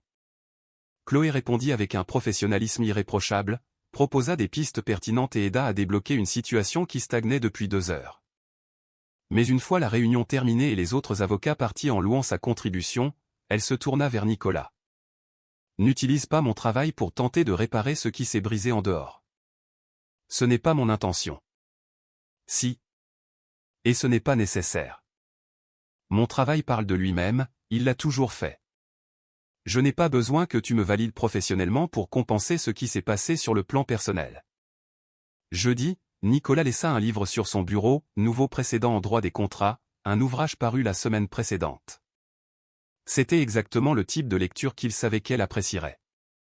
Chloé le feuilleta, visiblement intéressée, mais le lui rendit en fin de journée avec un post-it « Merci pour le prêt. J'ai déjà commandé mon exemplaire. » Vendredi, alors que Nicolas tentait d'engager la conversation sur un dossier qu'ils examinaient ensemble, Chloé l'interrompit avec douceur. « Nicolas, pouvons-nous fixer quelques règles? » « Bien sûr. Primo, mon travail restera excellent parce que j'aime ce que je fais, pas parce que tu as besoin de moi. Secondo, notre collaboration professionnelle est solide et le restera. Tertio, ce qui s'est passé sur ce parking reste sur ce parking. Et quatrièmement, arrête d'essayer de te racheter avec des petits gestes. Si tu penses sincèrement que c'était une erreur, alors c'en était une. Point final. Passons à autre chose. Nicolas acquiesça, mais il y avait dans son regard quelque chose que Chloé préféra ne pas interpréter. Durant le week-end, Léo jouait dans le salon quand il remarqua la même voiture garée dehors que celle qui avait ramené sa mère la veille. « Maman, le monsieur des fleurs est encore là. »« Le monsieur des fleurs ?» demanda Chloé. « Celui qui a envoyé les fleurs blanches que tu as refusées. Le même qui t'a ramené après le grand dîner. » Chloé s'approcha de la fenêtre. Nicolas était debout à côté de sa voiture, les yeux levés vers l'immeuble, mais sans oser entrer. « Léo, viens voir. » Le garçon s'approcha, intrigué. « Ce monsieur, c'est ton ami ou ton amoureux ?» Chloé sourit en caressant les cheveux de son fils. « Pourquoi tu veux savoir ? » « Parce que si c'est ton ami, tu devrais le faire monter. Mamie Geneviève dit toujours qu'il faut accueillir les amis. Mais si c'est ton amoureux ? Si c'est mon amoureux, quoi ? Alors tu dois décider si tu l'aimes vraiment ou s'il est juste perdu. Parce qu'un amoureux perdu, ça te rend triste. Et je n'aime pas quand tu es triste. » Chloé serra son fils dans ses bras, stupéfaite par la sagesse de cet enfant de 6 ans. « Et tu penses qu'il est quoi, toi ? » Léo réfléchit un instant, observant Nicolas à travers la vitre. « Je pense que c'est un ami qui voulait devenir un amoureux, mais qui a eu peur. Comme Pierre à l'école. Il aime bien Sophia, mais il fait semblant de ne pas l'aimer pour que les autres garçons ne se moquent pas. Tu es très malin, tu sais. C'est ce que dit toujours mamie Geneviève. Elle dit aussi que les grandes personnes sont parfois plus bêtes que les enfants. » Chloé rit, tout en continuant d'observer Nicolas dans la rue. « Tu sais quoi ? Ta grand-mère a bien raison. » Nicolas resta sur le trottoir encore 10 minutes, puis il remonta dans sa voiture et s'en alla. Chloé resta à la fenêtre, songeant aux paroles de son fils et aux sentiments complexes qu'elle peinait à démêler. Léo, qui avait repris ses jeux, lança depuis le salon « Maman, s'il revient demain, je peux lui parler ? » Les grandes personnes qui sont perdues, des fois, elles ont besoin de l'aide des enfants. Chloé secoua la tête en souriant. Son fils avait raison. Les adultes compliquaient souvent bien trop les choses simples. Le lundi suivant, Nicolas se présenta au bureau de Chloé avec une proposition surprenante. « On va déjeuner dehors ? Je dois te parler d'un dossier, mais loin d'ici. » Chloé le dévisagea, percevant un changement dans son attitude. Il semblait moins sur la défensive, plus accessible. « Quel genre de dossier ? » Le genre qui ne se résout pas avec la jurisprudence. Ils se rendirent dans un petit café du centre-ville, à l'opposé des restaurants chics que Nicolas fréquentait d'habitude. C'était un lieu sans prétention, avec des tables en bois patiné et une ardoise en guise de menu. Le genre d'endroit où Chloé se sentait bien. Nicolas commanda un sandwich qu'il grignota à peine. Chloé mangea sa salade, l'observant tortiller une serviette en papier. Alors, lança-t-elle après quelques minutes de silence, « Quel est ce dossier qui te préoccupe tant ? » Le dossier, c'est moi. Elle cessa de manger et attendit. Chloé, je ne sais pas comment gérer ce que je ressens. Et que ressens-tu ? Depuis que tu es entré dans ma vie, tout est différent. Ma façon de travailler, de penser, d'être. Et ça m'effraie. Pourquoi ça t'effraie ? Parce que je n'ai jamais ressenti ça. Je n'ai jamais eu autant d'admiration pour quelqu'un. Je n'ai jamais eu un tel besoin d'être près de quelqu'un, d'entendre ses pensées, de comprendre sa vision du monde. Chloé posa sa fourchette et lui accorda une attention totale. Es-tu perdu parce que tu es tombé amoureux, ou parce que tu es tombé amoureux de moi ? La question le prit de court. Quelle est la différence ? La différence, c'est que tu n'as peut-être pas l'habitude des femmes qui n'ont pas besoin de toi. Seulement du vrai toi. Nicolas fronça les sourcils. Que veux-tu dire ? Les femmes que tu as fréquentées avant avaient besoin de ton statut, de ton argent, de ton pouvoir. Je n'ai besoin de rien de tout ça. Et ça te prive de tous tes repères, n'est-ce pas ? Il resta silencieux, méditant ses paroles. Tu as peut-être raison. Ce n'est pas peut-être. Tu as passé ta vie à être nécessaire aux autres pour les mauvaises raisons. Avec moi, tu es juste toi. Nicolas. Pas le PDG, pas l'homme riche. Juste l'homme intelligent qui pose les bonnes questions et qui rit parfois à mes blagues nulles. Tes blagues ne sont pas nulles. Si, elles le sont. Mais tu ris quand même. Ils sourirent tous les deux, et la tension retomba. Alors c'est ça, dit Nicolas. Je suis perdu parce que tu me fais sentir à la fois superflu et indispensable. Exactement. Tu n'as pas à être autre chose que toi-même. Et ça te terrifie. Oui. Parce que ça signifie que si je te plais, c'est pour moi. Et si je ne te plais pas, c'est aussi pour moi. Nicolas acquiesça, reconnaissant la lucidité de ses propos. Et pour le baiser, dit-il, abordant enfin le non-dit entre eux. Je pense sincèrement que c'était déplacé. Tu travailles pour moi, et je ne veux pas que tu te sentes mal à l'aise ou sous pression. Chloé inclina la tête, l'observant. Alors tu devrais peut-être réfléchir un peu plus avant d'embrasser les gens. Ou bien m'as-tu embrassé par admiration? Non. Je t'ai embrassé parce qu'à ce moment-là, c'était la chose la plus juste au monde à faire. Et ensuite? Ensuite, la peur a pris le dessus. La peur de tout compliquer, de te perdre en tant que collaboratrice, de... Je ne sais pas. De ne pas être à la hauteur. Chloé se renversa dans sa chaise, un léger sourire aux lèvres. Nicolas, tu es beaucoup de choses. Intelligent, passionné, parfois aussi têtu qu'un âne. Mais pas à la hauteur? Jamais. Alors pourquoi ai-je ce sentiment? Parce que tu apprends à être avec quelqu'un qui n'attend rien de toi, si ce n'est ta présence. Et c'est déstabilisant. Ils finirent de déjeuner en parlant de travail, mais quelque chose avait changé. Une nouvelle compréhension s'était installée, une forme d'honnêteté qui n'existait pas auparavant. De retour au bureau, Nicolas la raccompagna jusqu'à son poste. Chloé, je peux te poser une question? Bien sûr. Éprouves-tu quelque chose pour moi? Elle le fixa quelques secondes. Je suis désolé, mais je suis perdu, moi aussi. Et contrairement à toi, je n'ai pas le luxe d'embrasser quelqu'un pour ensuite qualifier ça d'erreur. Quand tu sauras ce que tu veux vraiment, tu me le diras. D'ici là, nous sommes des collègues. De bons collègues. Ce soir-là, à la maison, Chloé était plus pensive que d'habitude. Léo dormait, et elle aidait sa mère, Geneviève, à plier le linge dans le salon. Tu as l'air différente, remarqua Geneviève en observant sa fille. Différente comment? Triste.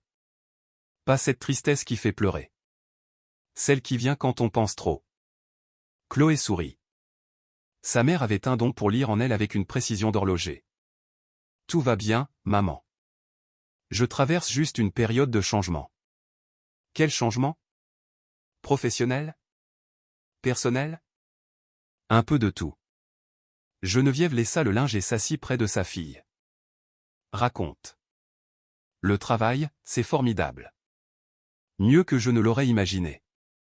J'ai le poste dont j'ai toujours rêvé. Je fais ce que j'aime et je suis bien payé. Mais, mon patron est compliqué. Compliqué comment? Chloé soupira. Il est intelligent, respectueux. Il m'apprécie professionnellement. Et je ressens quelque chose pour lui. Et lui? Il ressent quelque chose pour toi? Je crois bien. Mais il souffle constamment le chaud et le froid. Il qualifie ses propres sentiments d'erreur. Geneviève hocha la tête, comme si tout s'éclairait. Ah, je vois. C'est un de ces hommes qui ne savent pas comment se comporter avec une femme de caractère. Ce n'est pas ça, maman. Il admire mon caractère. Le problème, c'est que je crois que ça le déstabilise.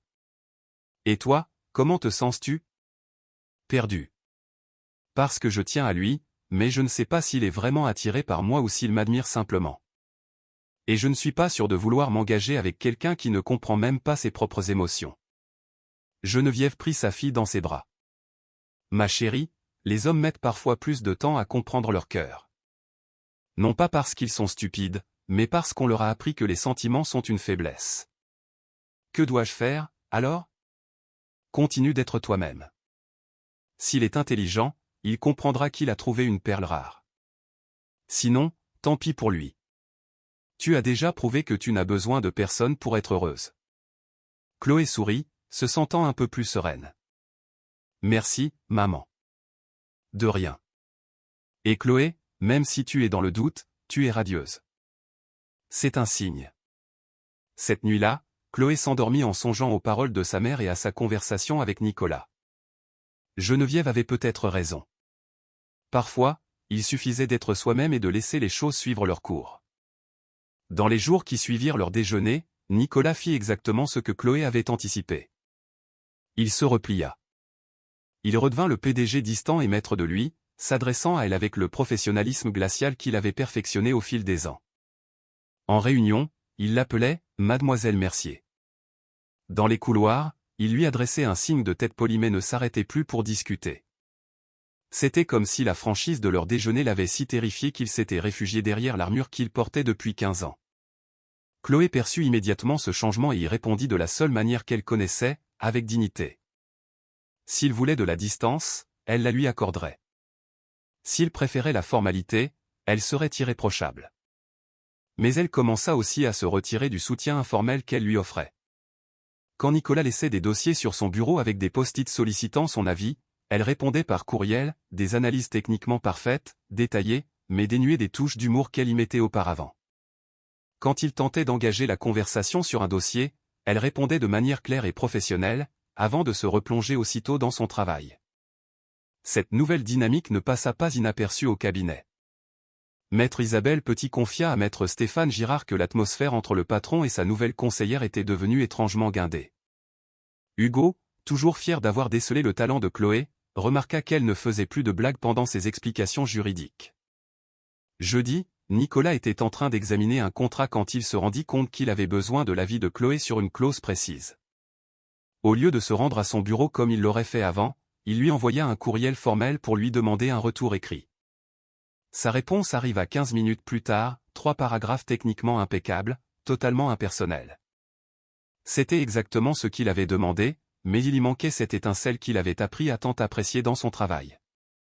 Ce soir-là, seul chez lui, Nicolas se surprit à chercher Chloé sur les réseaux sociaux. Ce n'était pas dans ses habitudes, mais sa curiosité fut la plus forte. Son profil était sobre, avec quelques photos seulement, mais chacune racontait une histoire. Il y avait une vidéo de Léo, datant de quelques mois, tentant de prononcer « jurisprudence » pendant que Chloé riait hors champ. Une autre la montrait expliquant un contrat de mutuelle à une voisine âgée en utilisant la métaphore d'une recette de gâteau. Une photo la représentait à la bibliothèque municipale, entourée de vieux manuels de droit, avec Léo endormi sur ses genoux. C'était un univers radicalement différent du sien. Un monde où le savoir se partageait généreusement. Où l'intelligence servait à aider, et non à dominer. Un monde où elle n'était pas seulement respectée, mais aimée. Samedi, poussé par une impulsion qu'il ne s'expliquait pas, Nicolas se rendit en voiture dans le quartier de Chloé. Il n'avait pas de plan précis, seulement un besoin irrépressible de mieux comprendre son univers. Il s'arrêta devant un petit local associatif appelé la Maison des Associations. À travers la vitrine, il vit Chloé, assise à une table ronde, entourée de plusieurs personnes. Elle parlait avec animation, expliquant quelque chose pendant que les autres prenaient des notes. Nicolas observa la scène quelques minutes. Il y avait dans l'attitude de Chloé une aisance, une joie authentique qu'il ne lui avait jamais vue au bureau. Elle ne jouait pas un rôle. Elle était simplement elle-même. Il prit une grande inspiration et entra. Le groupe se tut en le voyant. Chloé leva les yeux, visiblement surprise. « Nicolas, qu'est-ce que tu fais ici ? Je passais dans le coin et je t'ai vu. » C'était un mensonge éhonté, et ils le savaient tous les deux. « Je vous présente Nicolas Morel, » dit Chloé au groupe. « Mon patron. » Le fameux patron de la vidéo virale. S'exclama une femme plus âgée, Madame Marie Leclerc, en souriant. Chloé nous expliquait les contrats de bail. Nicolas salua tout le monde poliment, mais son regard revenait sans cesse sur Chloé. « Est-ce que je peux te parler une minute ?» Ils s'isolèrent dans un coin de la pièce. « Sans blague, qu'est-ce que tu fais là ?» demanda Chloé, mais sans animosité. « Je voulais comprendre. »« Comment ? Comment tu fais ça ? Comment tu arrives à être toi, tout le temps ?» Chloé l'observa quelques secondes. « Nicolas, tu as fait 40 minutes de route juste pour me demander ça? Peut-être. Pourquoi? Il regarda le groupe, qui avait repris sa discussion, puis se tourna de nouveau vers elle. Parce que cette semaine, je suis redevenu celui que j'ai toujours été. Et j'ai compris que je n'aimais plus cette personne. Et qu'attends-tu de moi? M'autorises-tu à apprendre de toi? La question sortit, plus vulnérable qu'il ne l'aurait souhaité. Chloé resta silencieuse un instant, puis elle sourit pour la première fois de la semaine. Ça dépend. Es-tu prêt à écouter Madame Marie Leclerc t'expliquer pourquoi son bail est abusif, même si ça doit durer 2 heures? Je le suis. Et à aider Monsieur Jean-Martin à comprendre pourquoi le garagiste ne peut pas lui facturer des réparations qu'il n'a pas autorisées. Je le suis. Et à le faire sans te sentir supérieur à qui que ce soit ici? Nicolas balaya la pièce du regard, voyant pour la première fois non pas des gens qui avaient besoin d'aide, mais des personnes riches d'un savoir et d'une expérience qu'il n'avait jamais soupçonné. Je suis prêt à essayer. Chloé hocha la tête. Alors, assieds-toi. Madame Marie Leclerc était justement en train de nous raconter comment elle a découvert par elle-même qu'elle avait droit à une indemnité qu'aucun avocat n'avait voulu calculer pour elle. Nicolas s'assit, et pour la première fois depuis des années, il se tut pour apprendre, et non pour enseigner. Pendant les 2 heures qui suivirent, il écouta des récits qui le firent reconsidérer tout ce qu'il croyait savoir sur la justice, l'intelligence et la dignité humaine. Quand ils sortirent, Chloé demanda, « Alors, tu as appris quelque chose? » « J'ai appris que tu n'es pas seulement intelligente. Tu es sage. Et il y a un monde entre les deux. Quelle est la différence? L'intelligence résout les problèmes. La sagesse transforme les gens. » Pour la première fois depuis des semaines, ils se sourirent, sans plus aucune barrière entre eux. Le mercredi suivant, Chloé mentionna en passant qu'elle animerait une session à la Maison des associations sur les droits des consommateurs. C'était dans le cadre d'un projet qu'elle menait depuis 2 ans, offrant des notions juridiques de base aux personnes qui n'avaient pas les moyens de consulter un avocat. « Je peux venir ?» demanda Nicolas, surpris par le naturel de sa propre question. « Tu ne vas pas t'ennuyer ? » Au contraire. Je crois que j'ai besoin de voir à quoi ressemble la vraie défense des droits. Le samedi après-midi, la petite salle de la Maison des associations était comble. Une quarantaine de personnes occupaient les chaises en plastique, des jeunes mères avec leurs bébés aux retraités armés de calepins. Nicolas s'installa au fond, en observateur. Chloé monta sur la petite estrade improvisée avec une aisance qu'il ne lui avait jamais vue dans le monde de l'entreprise. Elle portait un jean et un simple chemisier, les cheveux lâchés, loin des coiffures sophistiquées des présentations professionnelles auxquelles il était habitué. « Bonjour à tous », commença-t-elle avec un sourire chaleureux. « Aujourd'hui, on va parler de quelque chose que tout le monde devrait connaître. Comment ne pas se faire arnaquer quand on achète quelque chose? » Des rires fusèrent dans l'assemblée. D'abord, soyons clairs. Tout le monde ici s'est déjà fait avoir au moins une fois. Moi, vous, et même ce monsieur très élégant au fond. Elle fit un geste discret en direction de Nicolas, provoquant de nouveaux rires qui mirent Nicolas à l'aise, sans le pointeur du doigt. La différence, c'est que quand ça arrive à quelqu'un qui a de l'argent, il prend un avocat. Quand ça nous arrive à nous, on râle, on en parle aux amis, et puis c'est tout. On assume la perte. Une femme plus âgée leva la main. Mais Chloé, les avocats coûtent cher. Qu'est-ce qu'on est censé faire, Madame Maria? C'est précisément pour ça que je suis là aujourd'hui. On n'a pas besoin d'un avocat pour tout. Ce dont on a besoin, c'est de connaître ses droits.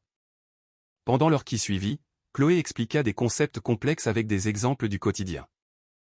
Elle parla des garanties en les comparant à des histoires d'amour qui tournent mal, des taux d'intérêt abusifs en les comparant à des prêts entre amis, et des contrats trompeurs en utilisant la métaphore des recettes de cuisine qui cachent certains ingrédients. Nicolas observait, fasciné par sa manière de traduire le jargon juridique en un langage simple et accessible, sans jamais sacrifier la rigueur technique. Plus important encore, il remarqua la façon dont les gens la percevaient, non pas comme une experte condescendante, mais comme une véritable alliée. Quand un jeune homme demanda comment contester un prélèvement incorrect, Chloé ne se contenta pas d'expliquer la procédure. Elle rédigea un modèle de lettre au tableau, donnant des conseils sur le ton à adopter et la manière de structurer un argumentaire solide.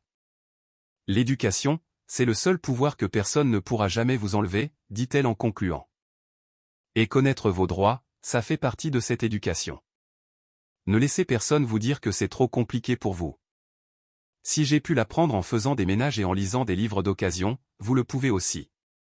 Le public l'acclama chaleureusement. Plusieurs personnes l'abordèrent ensuite pour lui poser des questions, la remercier ou simplement échanger quelques mots. Nicolas observa Chloé accorder à chacun la même attention et le même respect, quelle que soit la nature de sa question. Une femme âgée, Madame Conciso, prit les mains de Chloé et lui dit « Ma petite, vous êtes un ange pour nous. Sans vous, je n'aurais jamais réglé mon problème avec la compagnie de téléphone. Madame Conciso, c'est vous qui l'avez réglé. Je n'ai fait que vous montrer le chemin. » Quand la foule se fut enfin dispersée, Nicolas s'approcha. C'était incroyable. Ce n'était qu'une simple présentation. Non, c'était bien plus que ça. Ils marchèrent vers le parking en silence, Nicolas plongé dans ses pensées. « Je peux te demander quelque chose ?» dit-il enfin. « Bien sûr. Comment arrives-tu à être ça? À être si essentiel pour les gens sans même en avoir conscience ?» Chloé s'arrêta. « Nicolas, je ne suis pas essentiel. Je ne fais que partager ce que je sais. C'est précisément ça. Tu ne gardes pas le savoir pour toi, pour avoir du pouvoir sur les autres. Tu utilises le savoir pour leur donner du pouvoir. » Il la regarda avec un mélange d'admiration et d'une sorte de tristesse. « Tu es tout ce que j'ai toujours voulu être sans jamais y parvenir. » Que veux-tu dire? J'ai passé ma vie à accumuler des connaissances pour me distinguer, pour être meilleur que les autres. Toi, tu utilises les tiennes pour élever les gens. C'est l'antithèse de tout ce que j'ai construit. Chloé lui posa doucement la main sur le bras. Nicolas, il n'est pas trop tard pour changer la façon dont tu utilises tes connaissances. Tu le crois? J'en suis certaine. À cet instant, Léo sortit en courant de la maison des associations, suivi de Geneviève. Maman, tu as été géniale! Cria le garçon en se jetant dans les bras de Chloé. Léo, voici Nicolas. Nicolas, mon fils, Léo, et ma mère, Geneviève. Léo dévisagea Nicolas avec curiosité. Tu es le monsieur avec sa voiture. Celui qui est toujours perdu. Léo. Le réprimanda Chloé, gênée. Nicolas rit. Oui, c'est bien moi. Le perdu.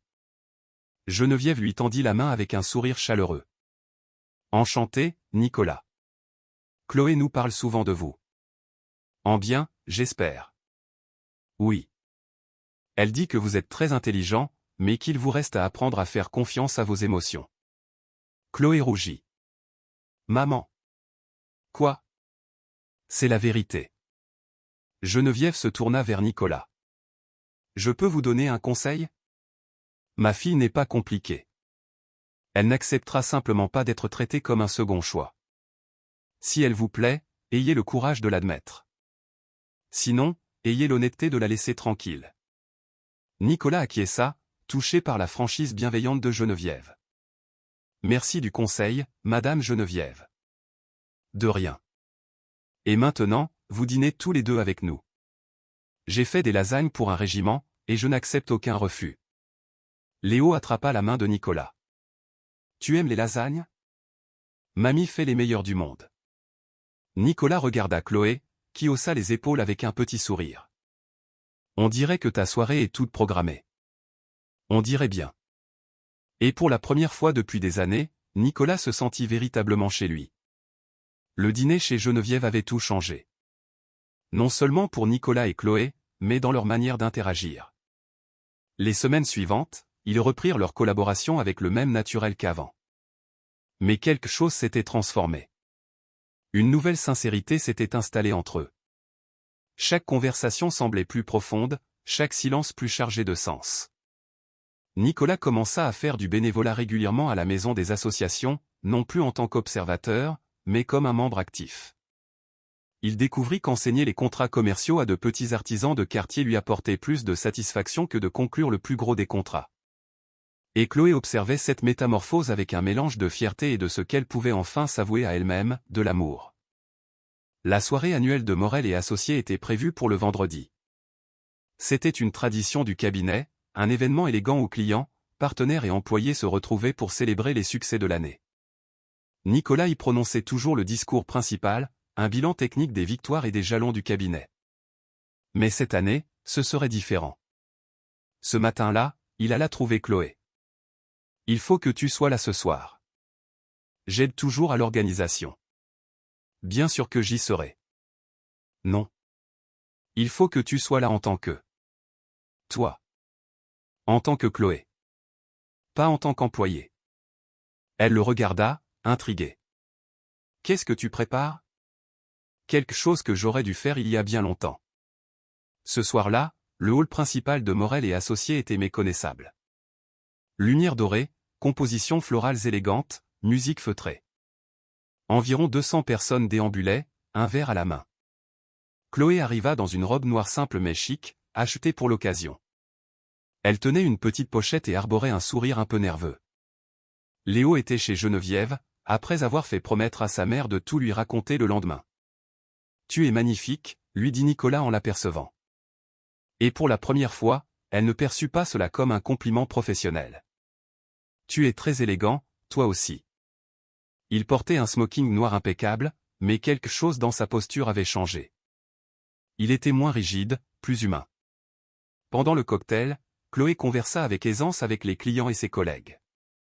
Plusieurs la reconnurent comme la femme de ménage virale, et elle accueillit leurs plaisanteries avec humour et grâce.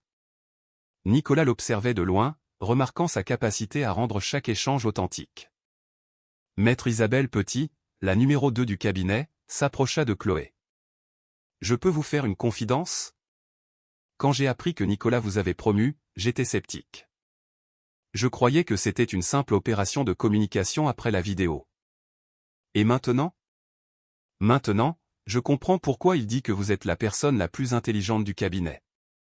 Et pourquoi il est si différent. » « Différent comment ? » demanda Chloé. « Plus humain. Plus heureux. Plus lui-même. » Quand l'heure du discours arriva, Nicolas monta sur la petite estrade. Il tapota délicatement son verre pour obtenir le silence. « Bonsoir à tous. Merci de nous rejoindre une fois de plus. » La salle se tut, s'attendant aux discours habituels sur les chiffres et les réussites. Chaque année, je monte sur cette estrade pour parler de nos succès, des dossiers que nous avons gagnés, des clients que nous avons conquis, des objectifs que nous avons dépassés. Et chaque année, vous m'écoutez poliment égrener des statistiques et remercier tout le monde pour le travail d'équipe. Quelques rires étouffés se firent entendre. Cette année est différente. Car cette année, j'ai appris quelque chose qui a radicalement changé ma vision de la réussite. Nicolas chercha Chloé dans la foule. Elle se tenait près d'un mur, tenant un verre de vin à peine entamé. J'ai appris que l'intelligence ne se mesure pas au diplôme. Que le leadership n'est pas une question de hiérarchie. Et que la valeur n'est pas une question de prix.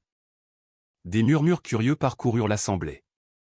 Vous savez tous que cette année a été la meilleure de l'histoire de notre cabinet. 68 dossiers remportés, 200 millions de contrats signés, une implantation dans 3 nouvelles régions. Des chiffres impressionnants. Il marqua une pause, les yeux toujours fixés sur Chloé. Mais rien de tout cela n'est arrivé parce que je suis un génie des affaires. C'est arrivé parce que j'ai rencontré quelqu'un qui m'a appris à voir au-delà des chiffres. Quelqu'un qui m'a montré que le vrai droit ne se pratique pas toujours dans des salles de conseil avec vue imprenable, mais dans des centres sociaux où des gens ordinaires apprennent à connaître leurs droits. La salle était désormais plongée dans un silence total, suspendu à ses lèvres. Cette personne m'a appris que le savoir n'est un pouvoir que s'il est partagé. Que l'intelligence n'a de sens que si elle sert à élever les autres. Et que la plus grande réussite, ce n'est pas de gagner un procès à 60 millions d'euros. C'est d'aider une femme de 70 ans à comprendre pourquoi elle n'a pas à payer pour un service auquel elle n'a jamais souscrit. Nicolas descendit de l'estrade et se mit à marcher vers Chloé. La foule s'écarta, lui ouvrant un passage. Chloé Mercier m'a appris que l'intelligence ne porte pas de costume. Que la sagesse n'a pas de domicile fixe. Et que l'amour. L'amour ne s'achète pas, ne se négocie pas, ne se contrôle pas. L'amour se reconnaît, se respecte et se construit. Chaque jour. Il s'arrêta devant elle. Les yeux de Chloé étaient pleins de larmes. Elle n'avait manifestement pas prévu une telle déclaration publique. C'est pourquoi, devant vous tous, je veux faire 2 propositions.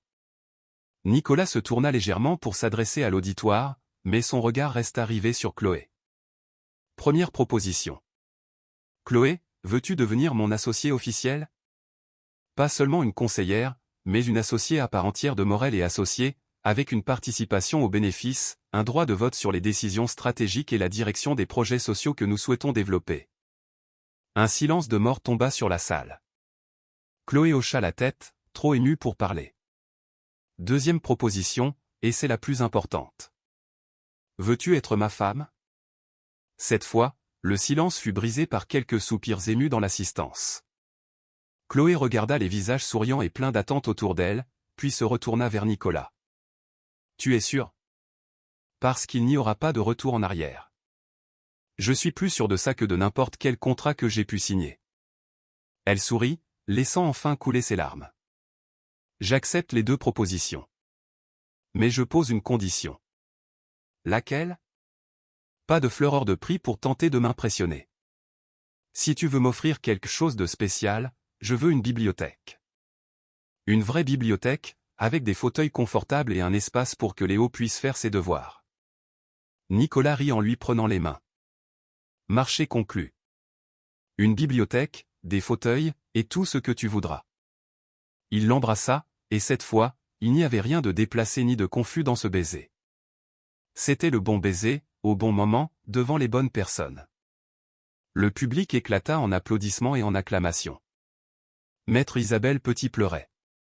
Maître Stéphane Girard souriait comme s'il venait de remporter un grand procès. Hugo filmait déjà la scène pour les réseaux sociaux. Quand ils se séparèrent, Nicolas murmura à l'oreille de Chloé, « J'ai une autre proposition à te faire. » Laquelle? Je pense que tu devrais terminer tes études de droit. Chloé recula légèrement, surprise. Nicolas, je n'ai pas. Je n'ai pas besoin d'un diplôme, en plus.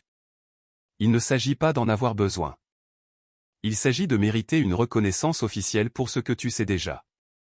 Et parce que je veux que tu aies toutes les cartes en main. Mais le temps, le travail, Léo? On s'organisera. Ta mère pourra aider davantage avec Léo. Tu étudieras à ton rythme. Et si tu dois réduire ton temps de travail, on le fera. L'important, c'est que tu termines ce que tu as commencé. Chloé réfléchit quelques instants. La faculté de droit avait été un rêve brisé 6 ans plus tôt. L'idée d'obtenir enfin ce diplôme lui avait toujours paru un luxe inaccessible. Tu penses vraiment que je devrais? Je pense que tu devrais faire ce qui te semble juste. Mais je pense aussi que tu mérites d'avoir le choix. Et si j'accepte, tu promets de ne pas me presser ni de me favoriser? Promis. Tu obtiendras ce diplôme de la même manière que tu as tout obtenu dans ta vie. Par le travail, l'intelligence et la détermination. Chloé sourit. Alors j'accepte. Je finirai mes études de droit. Même si ce sera beaucoup. Travailler, étudier, m'occuper de Léo. J'ai surmonté des épreuves plus difficiles. Et cette fois, je ne serai pas seul. Nicolas l'embrassa de nouveau. Et pour la première fois depuis des années, Chloé sentit que tous ses rêves n'étaient pas seulement possibles, mais inéluctables. Le lundi suivant, elle était au téléphone avec le secrétariat de la faculté de droit pour se renseigner sur les modalités de réinscription. Geneviève avait immédiatement proposé de s'occuper davantage de Léo, déclarant qu'il était temps que sa fille achève ce qu'elle avait commencé. Et pour la première fois, Chloé comprit qu'avoir un partenaire ne signifiait pas dépendre de quelqu'un, mais construire une vie à deux où les rêves de chacun avaient leur place. 6 mois plus tard, dans cette même maison des associations où Nicolas avait découvert le vrai sens de la justice, se célébrait le mariage le plus atypique que la région ait jamais connu.